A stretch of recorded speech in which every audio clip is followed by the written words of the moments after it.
What's good? I'm Nomad the Native, and you are tuned into the Snippet, a comfortable spot where we let the art spark the conversation. I link with artists, and we take a deep dive into the emotions and context that drive our creativity. So, join us as we connect, collaborate, and converse here on the Snippet. Cheers. Welcome to the Snippet, my boy. Thank you for having me. For sure. Let me get that. Let me get that. Black power. Hey, man, I'm Nomad the Native, and I'm your host. I'm not only a host, I'm a conversationalist. I'm not only a conversationalist, I'm a rapper. I'm not only a rapper, I'm an executive producer. I'm not only an executive producer, I happen to be that nigga. And I'm sitting here with my brother, really one of my best friends in the whole wide world. Tell him what you do, brother. Cheers. Thank you for having me. My name is Samoris. Man, I do a lot of things just like you said. I am a rapper. I am a writer. I am a producer. I am a director. I have a website called samoristheartist.com where you can find all of those things out. And most of all, I'm a businessman because this is all about making money. I want to get into that. I want to get into that statement specifically. We can. But before we do that, you got a snippet for me, right? I do. You sent it to me? I did. Let me see. You know what I'm saying? All right, I'm going to play this joint. Cheers. But you know that I would drop them. But we ain't never gonna be locked in. So I'm toxic. You make me toxic. I think you're toxic, cause you know what you do. You're going off my vibe, but you keep me in the mood. And anytime I see you, I know that I should run. Follow you like 3-2, cause you are. I just think I see these bitches, ain't none of my level. I don't see the point in talking, it's already settled. Niggas be fussing and fighting, I just hit the game.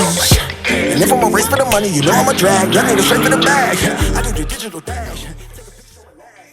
Hey, shout out to my brother right there on stage. That's when he do that part. He be like, hey, I did a digital dash. Yeah, my nigga be on. Shout out. Tell me why'd you pick that song of all songs? The honest answer why I picked that song is because I've noticed that you guys have had some conversation about love and the build up for this.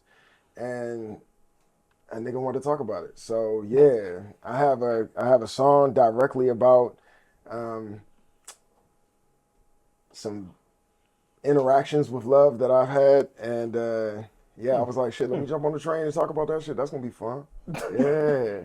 All right, so Toxic is the name of the song, and like from the sound of the lyrics. So yeah, like from the sound of it, it's like you processing, you going through the situation that like of a relatively tumultuous relationship. And maybe you don't gotta talk about all the details, but like use the music to like stun on her a little bit, or is it like to process that toxicity that came out of that? That's funny.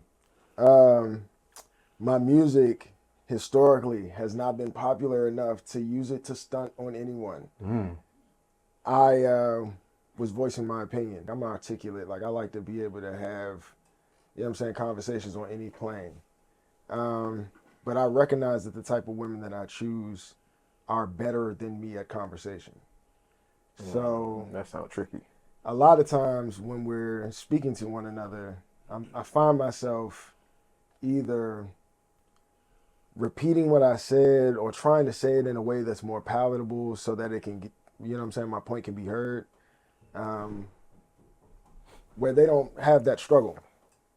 You know what I'm saying? They said it the first time and it was meant to be understood. Yeah, and I got it. You know what I'm saying? It's not even like I missed it. It's like, they said it well. So it's like, So a lot of times I find myself needing an opportunity to think about what I want to say in order to actually relay what it is.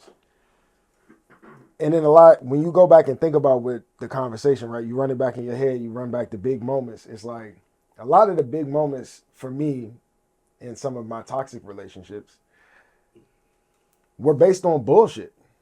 But it's like in the moment when you said it, it was poignant and it really made sense. So I was taken by that point. So like, as far as life is concerned, in that moment, it was fact.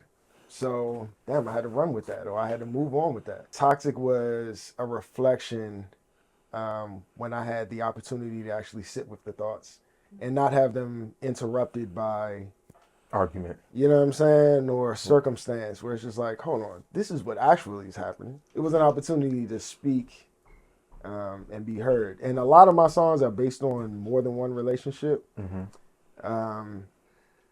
That one is a little more centrally based. You know what that made me think of?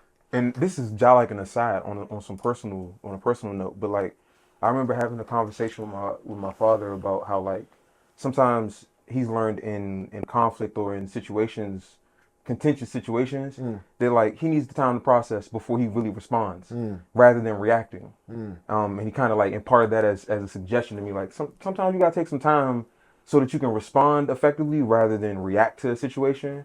And it sounds like you were trying to, like, in that particular instant, you were trying to respond rather than react. I think that as artists in our music, we do the same thing. That like when life is happening to us, being able to make music, being able to sit back and write or sit back and make beats or whatever, gives us the opportunity to sit back, reflect on how we're feeling, reflect on what actually happened rather than the emotional pull of that particular moment, and then respond to whatever it was. And I guess that's the process. You know what I mean? That's the processing. That's the process. No, so like it sounds like that's what you went through for that song.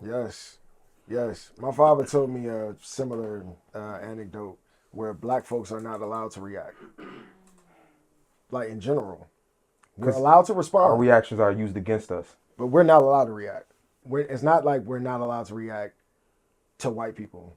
We're not allowed to react. Period. So in my dealings with my heart, if I'm not allowed to react, then let me take some time. I really want to respond to you, and I want to respond to you.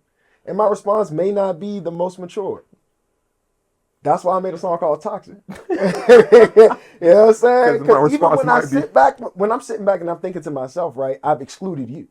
You know what I'm saying? So that's why the reason for the song Toxic was to point out to myself the things that I'm doing incorrectly. You know what I'm saying? Like, so I'm doing a bunch of toxic shit throughout the whole thing. The chorus is blaming her for me being toxic. That's toxic as fuck. You make me toxic. Yo, I've completely... It's wild. Here's accountability. That's a wild statement. And here's me.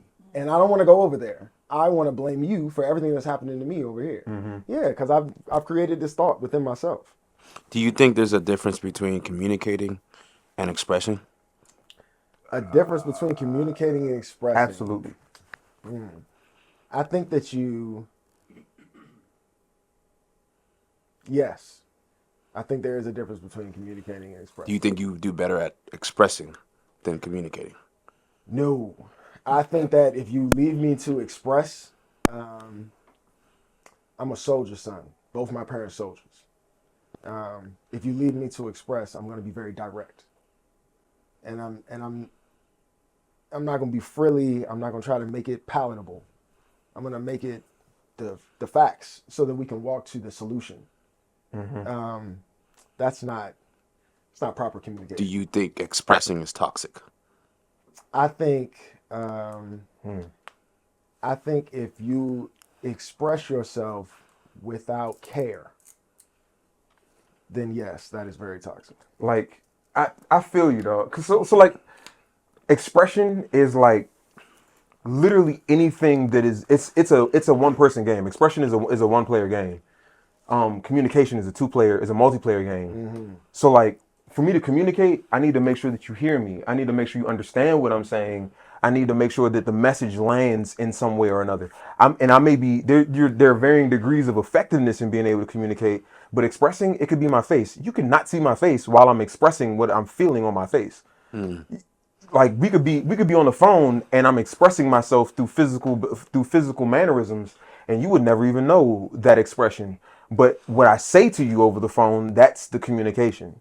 So like, I definitely think that the two are two.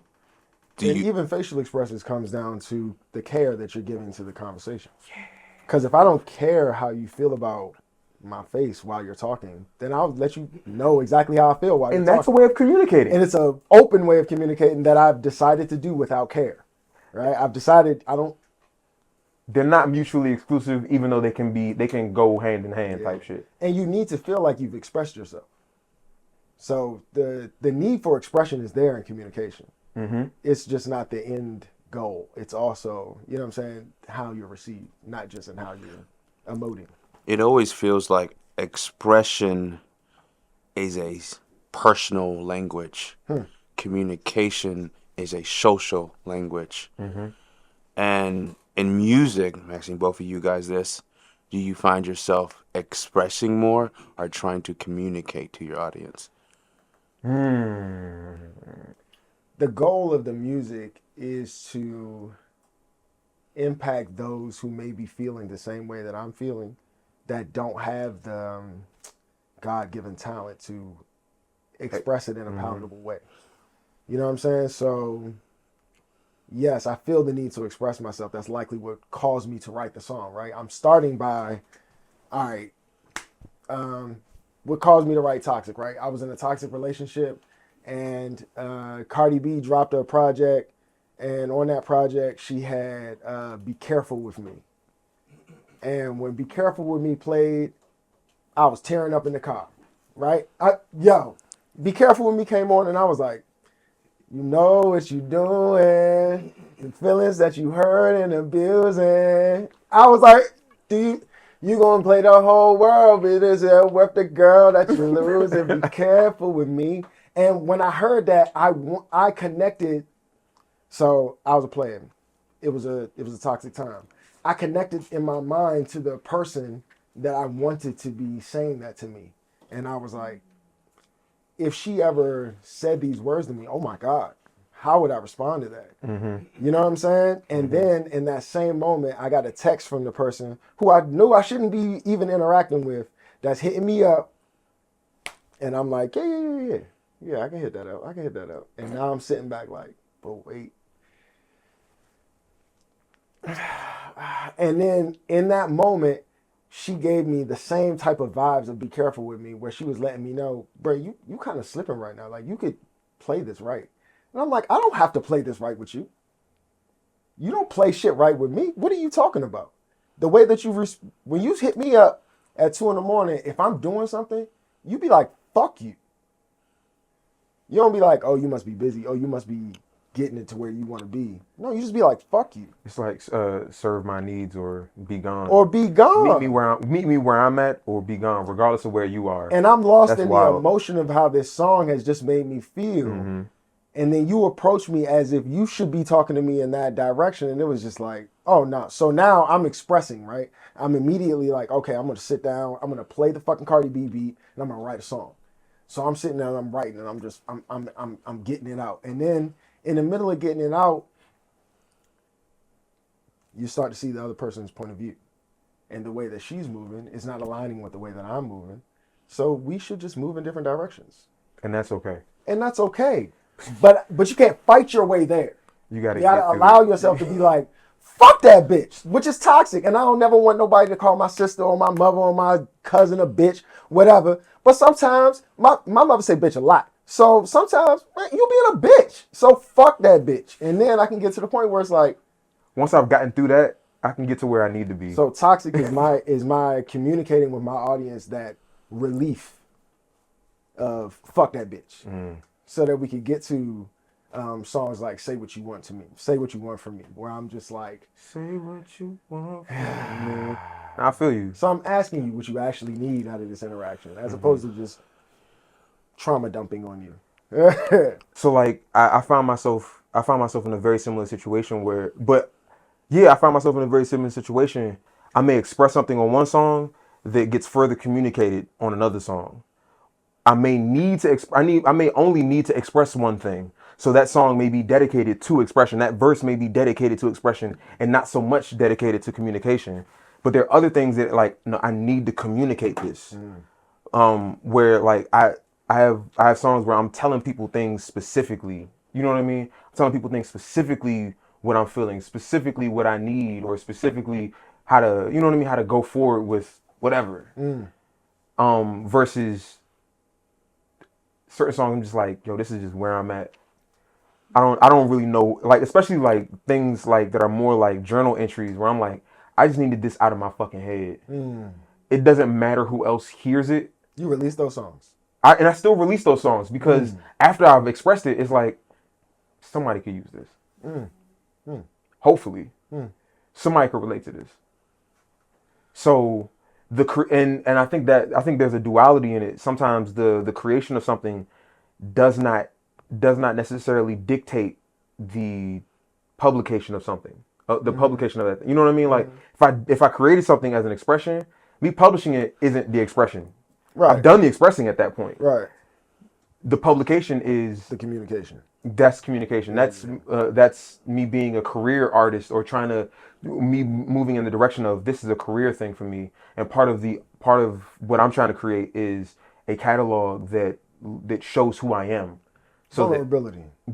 And further push the envelope of vulnerability or push the intention of vulnerability so that other people, maybe they don't feel this same thing, but they feel more comfortable expressing whatever other things or being like, damn, I felt something similar. Not quite that. Right. But I felt something that I kept to myself, and maybe I could like just get it off my chest in some way. Maybe for me that might be painting, for me that might be DJing, for me that might, you know what I mean, for whoever it may be, whatever. But when they run into art that makes them, because I felt that way when I ran into art that was by artists, and it was like that felt personal as hell.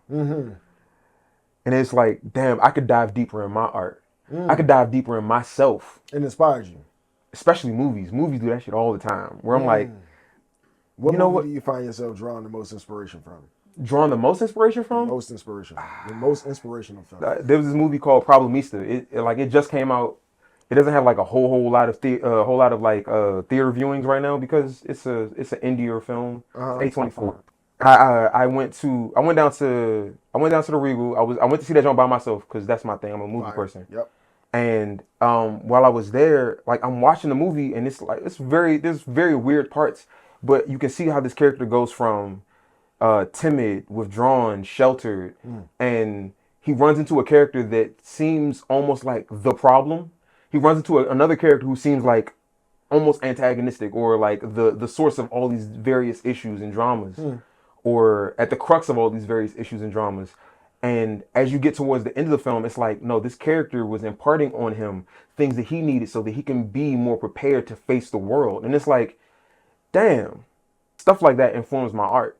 Like, even if it doesn't immediately inspire something, the constant, and that maybe it's just the way that my brain works when it comes to enjoying certain types of art. But like when I see something, I'm digesting the moral of the story and seeing how, damn, there are people that I run into that may be the problem or I may seem like a problem and then become teachers in one way or another for things that I need in my life. You have a very unique tone to your voice, and just from hearing you, listening to what you've been saying, how are you able to transfer your pain into joy?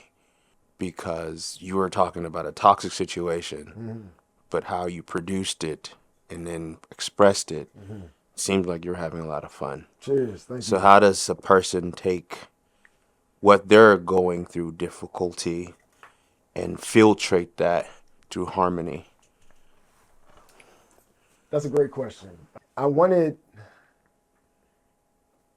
everything that I was saying to be palatable and not just pain. So in order to do that, you focus on it. But have you ever been through something that was traumatic that you found yourself in your personal time laughing at? When you get to that place of laughter, that's a unique type of enjoyment of pain. And that's something that I like to capture. If you're going to make a song about pain, and there are artists who can express pain in a way that's just pain. I choose not to live my life like that. So because my view on life, it affected the expression of the song. Love is the goal, right? And love is always what everybody else is searching for. So if you can be a continual source of love, the money will come. So I don't focus on the money. I make it palatable so that I align myself with the money, and then I allow the money to come to me. And it's been working. Because if you spend all your time chasing, then now my music, I'm starting to make music that sounds like just shit for that money. makes money. Yeah. Now I've lost it. It's like Like the money is the finish line. No, But the goal, no. Listen to my. Go ahead. Let me finish my metaphor. Go nigga. ahead. So the money is the money is like literally that line that you cross at the finish line, the tape, and you got to cross the tape. But ultimately, I want to be on the fucking podium, and the podium is not money. The podium is a lifestyle. The podium is life. The podium is love. The podium is a bunch of other shit that fulfills me.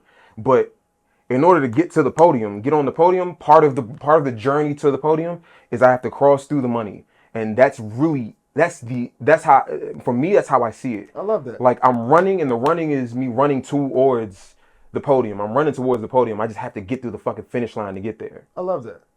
And you almost cut me off, nigga. I love that. I love that. I view it more as fuel. I feel that. You know what I'm saying? Like if you want to get to the podium, you need water.